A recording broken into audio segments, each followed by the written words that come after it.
Vamos a poner a grabar. Ahí está, grabando, perfecto. Vamos a empezar la clase. Hoy vamos a hablar sobre los sindicatos docentes. Para esto elegí un texto de Gabriel Nardaccione, que es un licenciado en Sociología, en Ciencias Políticas, es un máster en Administración Pública y es un investigador adjunto del CONICET. Escribió varios libros, algunos en idioma francés, y también dio cursos en diversas universidades de otros países. Es un docente bastante destacado y tiene una visión de la historia del sindicalismo que me parece muy valedera, con algunas cositas donde uno puede o no puede coincidir, ¿correcto? Acuérdense que siempre antes de leer un texto tenemos que saber qué persona lo escribió, porque la historia es una interpretación de los hechos, ¿sí? Y depende de mi ascendencia política, voy a traer agua hacia mi molino o no. Bueno, dicho esto, acuérdense, es una interpretación de la historia del sindicalismo de Nardaccione, ¿sí? Vamos a empezar. El sindicalismo docente, ¿cómo empieza? Empieza con asociaciones. Empieza en el año 1880, 1890.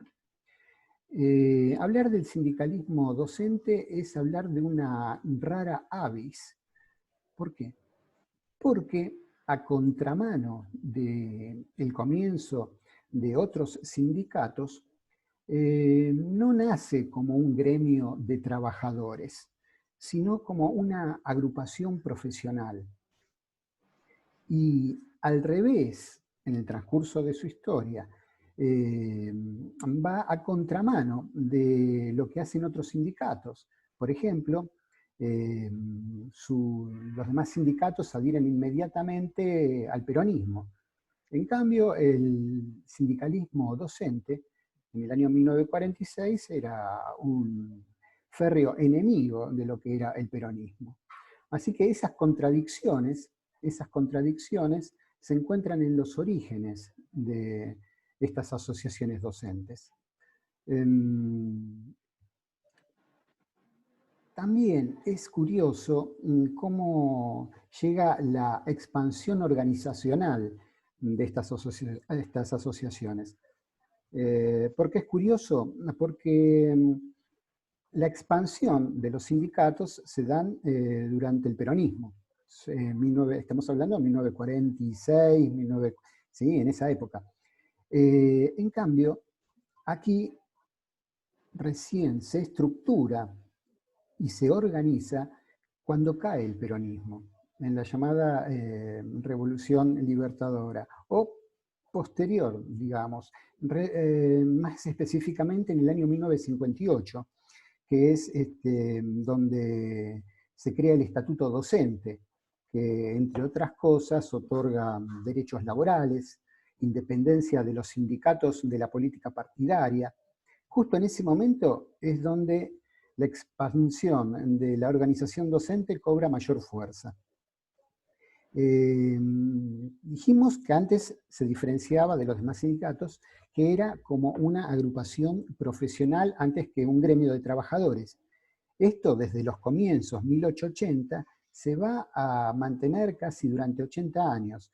Recién en 1960, hace 59 años, se identifica más con los trabajadores que con el profesional liberal, ¿sí? Adquiere más ese carácter de gremio de los trabajadores. Fíjense que durante 80 años no fue así. Y eso dejó como pequeñas huellas en el actual inclusive de los sindicatos. Hay un año que es clave, que es 1973. ¿Alguien sabe por qué es clave este año para el sindicalismo docente? A ver, Mer.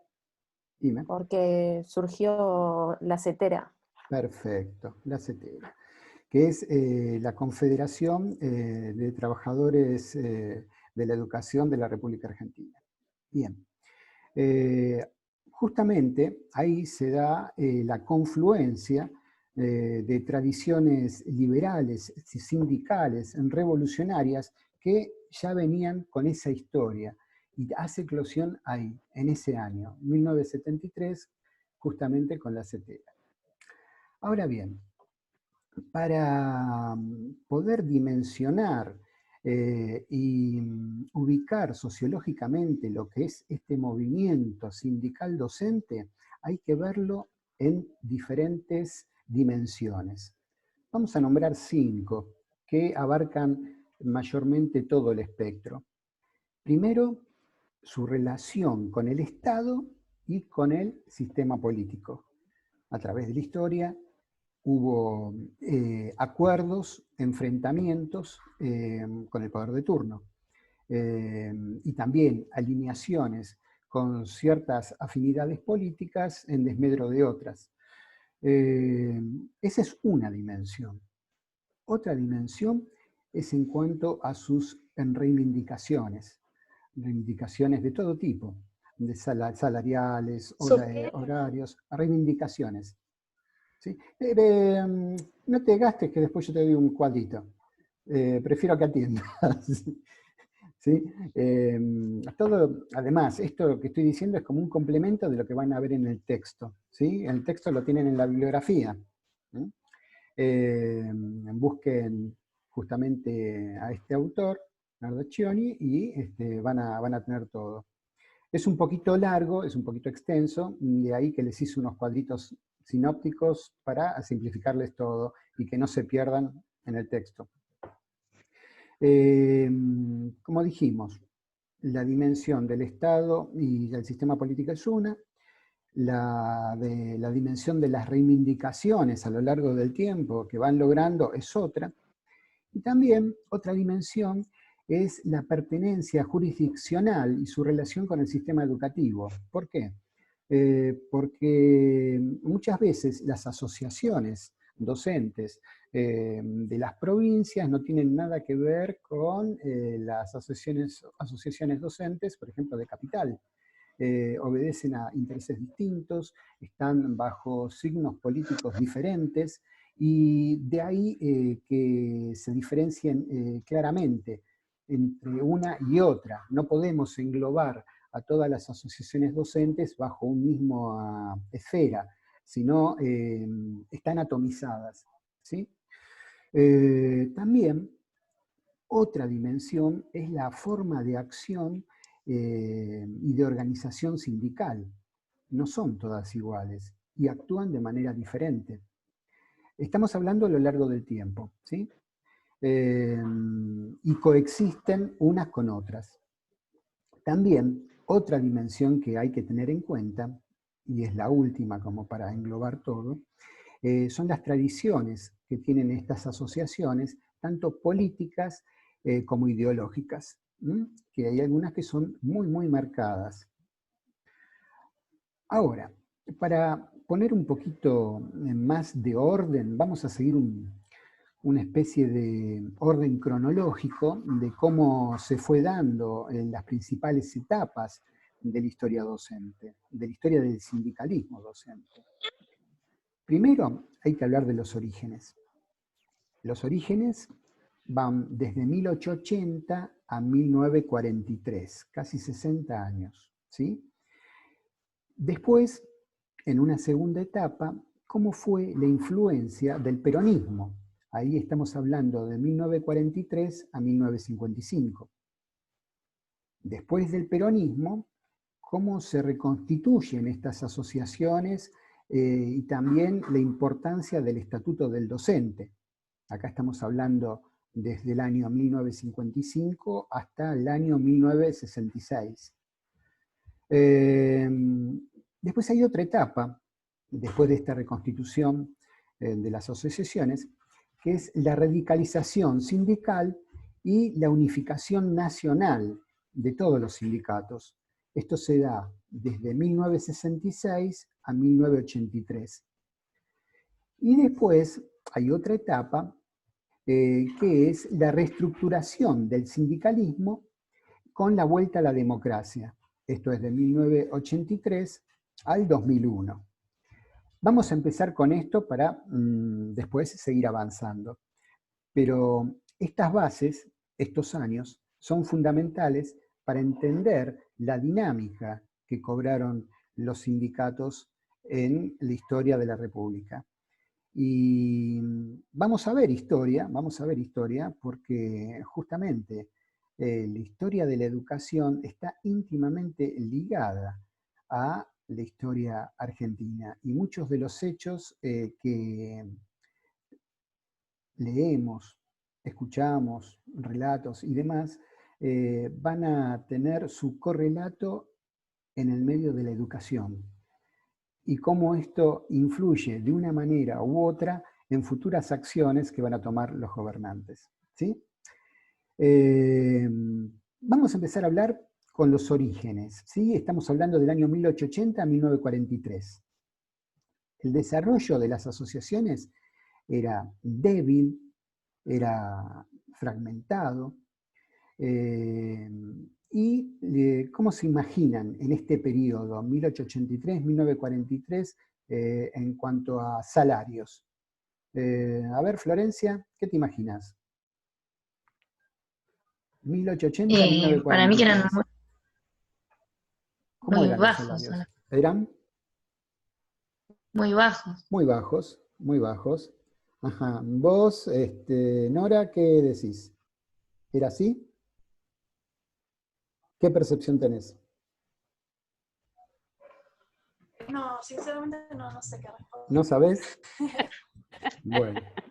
Comparando, Desde 1883 fue la época que empezaron a venir las maestras. Claro, 1880, 1940. Pero estamos hablando no de ese grupo, digamos, privilegiado en cuanto a sueldo, sí, que eran las maestras Claro. que venían del exterior, sino te estamos hablando del común, ¿no? Del docente común.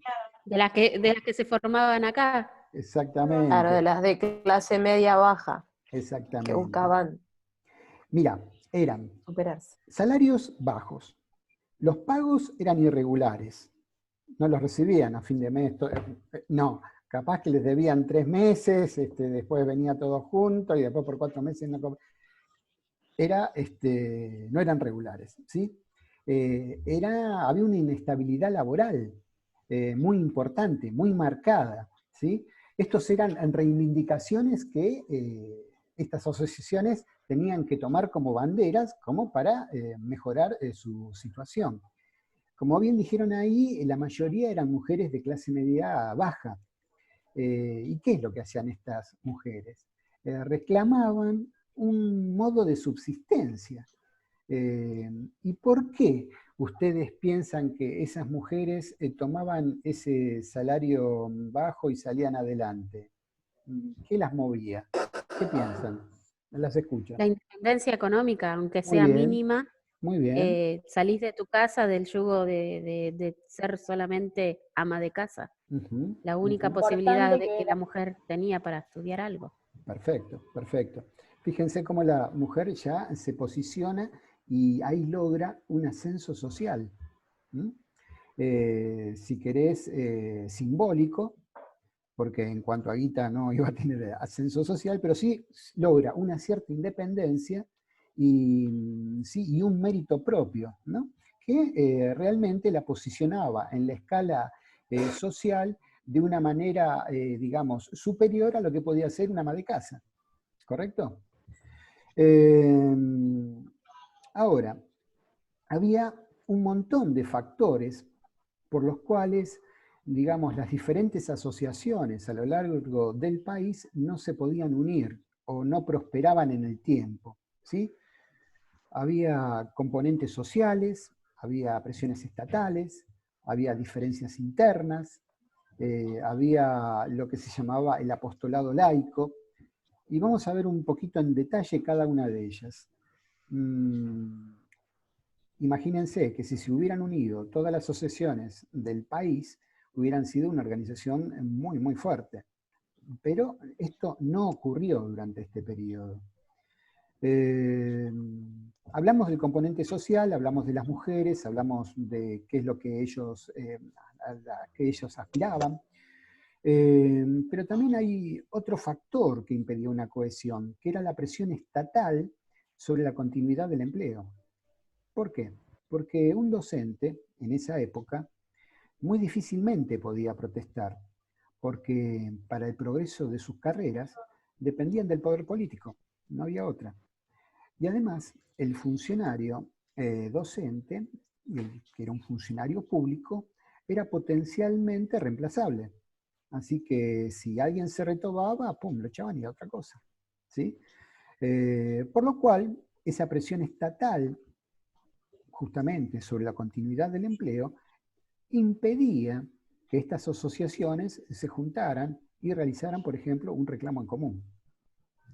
Además, había otro factor, que eran las diferencias internas entre el cuerpo docente. Por ejemplo, había docentes diplomados y no diplomados, y había pica entre ellos. Había docentes nacionales y provinciales, también había pica. Había diferencias entre los docentes de nivel primario y de secundario, entre los docentes de enseñanza general y los docentes de la enseñanza técnica. Es decir, dentro del mismo cuerpo había muchas divisiones, ¿sí? Y llegar a un acuerdo con gente enfrentada y encima con las presiones del Estado, era muy difícil realmente formar un frente común. Por lo cual, durante este periodo, no existe mucha documentación que haya persistido en el tiempo en cuanto a reclamos y luchas, que los hubo, pero prácticamente fueron hechos aislados y rápidamente silenciados, ¿sí? También, en esa época se consideraba al docente como un apóstol, un apóstol laico, ¿no?, de lo que era la educación. Esto traía un reconocimiento simbólico, era un funcionario de prestigio, fíjense que era un civilizador, un patriota que luchaba contra la ignorancia en todo el territorio argentino. Pero era todo un reconocimiento de un carácter simbólico. Pero para obtener este reconocimiento, tenía una serie de obligaciones. Tenía que ser abnegado, tenía que ser sacrificado, tenía que mostrar desinterés.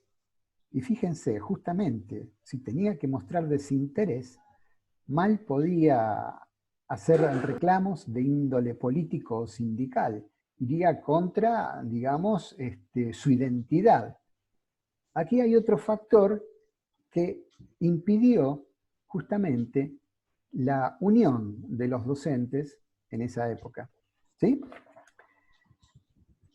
Ahora, todas estas asociaciones tenían ciertas características comunes a todas ellas. Por ejemplo, todas tenían un límite. Tenían más peso las discusiones sobre pedagogía o la estructura del sistema educativo. Eso pesaba más que las discusiones sobre reivindicaciones salariales. Puede parecer curioso, pero era así. Acuérdense, no lo tomen con la mentalidad de la época actual, sino en el apostolado que ellos estaban haciendo en esa época, ¿sí? Era más importante pensar un sistema eficiente que pelear por el propio salario, ¿sí? También había características en la estructura de estas asociaciones. Había algunas que eran de estructuras de base y espontáneas en la toma de decisiones, otras no. Otras eran más autonomistas en cuanto a su dependencia de los poderes políticos y sindicales. Se cortaban solas, no querían meterse en política, ellos tenían bien claro que el eje pasaba por otro lado. Y había otras asociaciones que en su estructura eran muy federalistas porque tenían un fuerte arraigo territorial. Entonces defendían, digamos, por poner un ejemplo, lo de la provincia y el resto no les importaba nada, pero eran, digamos, terribles defensores de lo que pasaba en su provincia. ¿Sí? Ahora bien, mayormente todas estas asociaciones trataban de ser independientes del poder de turno, pero eso no significaba que fueran opositores, sino que trataban de hacerse amigos del que estaba en el poder en ese momento para lograr reivindicaciones. ¿Sí? Lo que no quería decir que se comprometieran a ser partidarios de la gente gobernante en ese momento, porque sabían que cambiaba. Es así que podemos llegar a ver tres tipos de asociaciones en ese periodo. Estaban los legalistas moderados, que eran las asociaciones más extendidas en el país y más representativas. Era la que lograba mayor adhesión. También estaban los legalistas conservadores. Estos tenían una perspectiva más nacionalista. Eran menos. Y después también había un grupo, mucho menor, que eran los reformistas contestatarios. Que estas asociaciones de reformistas contestatarios aprovechaban toda crisis, ya sea política o económica, para lograr reivindicaciones. Estaban a la pesca de la crisis para sacar un poquito de partido. ¿Sí? Bueno, esto es a grandes rasgos la introducción al sindicalismo docente argentino.